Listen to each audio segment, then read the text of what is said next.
My name is Leonard King Jr. If I add my middle name, my name is Leonard Clyde King Jr. Interesting thing about that name, naturally by me being a junior, I'm named after my father. However, technically speaking, my father, who was born in Ellisville, Georgia, October 29, 1921.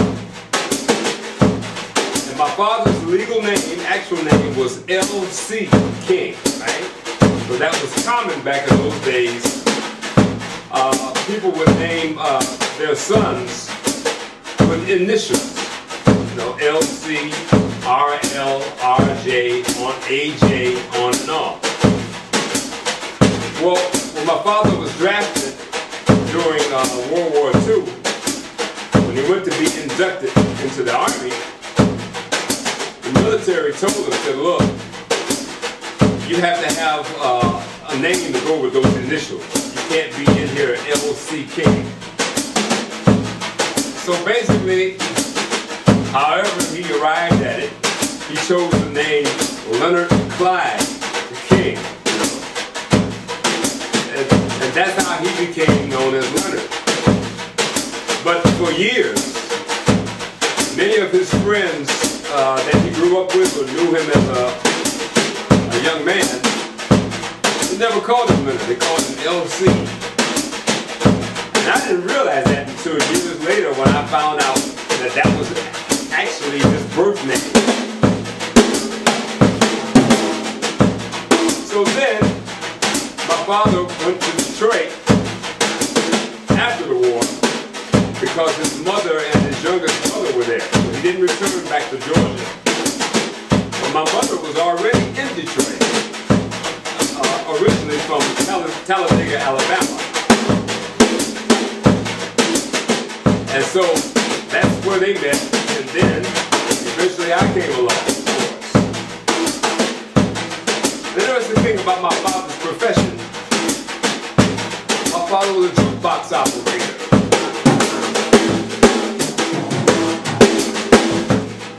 Now, not just any old particular jukebox operator, you know, and I'm not saying this just because he's my father, but in Detroit, when it came to jukebox repair and operations, he was the man. As a matter of fact, he had the kind of reputation when they said, if Leonard can't fix the jukebox, throw it away. It ain't no good. Now, I want you to see this scenario. I, being a young, aspiring musician, being the eldest son of a jukebox operator. So what does that tell you? Records for days, records everywhere, all over the place. As a matter of fact, I still have some of those records even now from the 50s up until now. And then I eventually started taking drum lessons in Lincoln Park, Michigan, which is just next door to Detroit, or the part of Downriver Detroit where we lived at, in southwest Detroit. So I took classes at Grinnell Brothers for about 3 years. 1957 to 1960.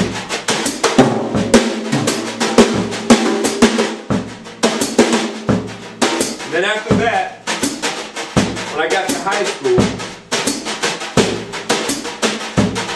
I began to get an urge to want to perform in my own band. Well, fortunately, my two brothers, younger than me, were also playing instruments and studying at the same time.